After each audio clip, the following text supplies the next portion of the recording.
திகிலும் சிலிர்ப்பூட்டும் காட்சிகளை பற்றி பார்க்கலாமா வாங்க. காட்டு வழி பயணம் என்பது காட்டு பாதைகள் வழியாக அல்லது வனப்பகுதிகளுக்குள்ள பயணிப்பதை குறிக்கும். இது ஒரு இயற்கையான சாகச அனுபவமாக இருக்கும். அதாவது சில சமயம் திகிலூட்டும் வகையிலும் அமைந்துவிடும். காட்டுக்குள்ள உள்ள பாதைகளில் இயற்கையை ரசித்து கொண்டே, அதாவது காலார நடப்பது அல்லது வாகனம் ஓட்டுவது போன்றவை இயற்கையுடன் இணைவதற்கான ஒரு வழியாக காட்டுப்பாதையில் பயணம் செய்யும் போதோ நிலப்பரப்பு மற்றது காலநிலையை கருத்தில் கொண்டுதான் சரியான திட்டமிடலும் பாதுகாப்பு நடவடிக்கைகளும் மிகவும் அவசியம் இல்லையா. காட்டுக்குள்ள செல்லும் பொழுது பார்த்தீங்கன்னா எப்படி நடந்து கொள்ளணும், யானை அல்லது பிற விலங்குகளின் இருப்பிடத்தை கண்டு செல்லும் பொழுதோ கடைபிடிக்க வேண்டிய நடைமுறைகளையும் நன்கு தெரிஞ்சு கொண்டு பயணித்தால் ஆபத்தில்லாத ரசிக்கக்கூடிய பயணமாக அமையும்.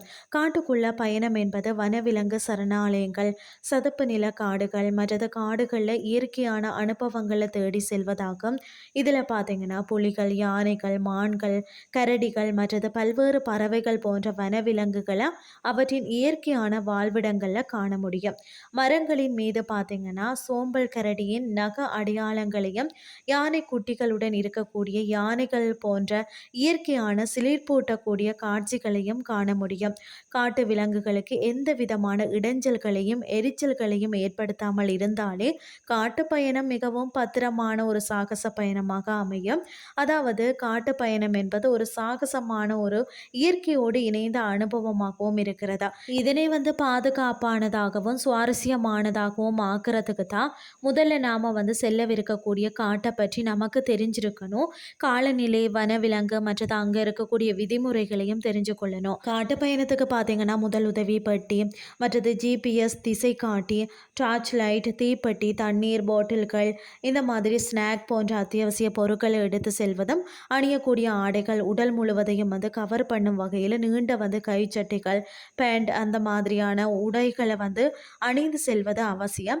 இவை பார்த்தீங்கன்னா பூச்சி, கரடிகள் மற்றது தாவரங்களின் கீறல்களில் இருந்து நம்மளை காக்கும்.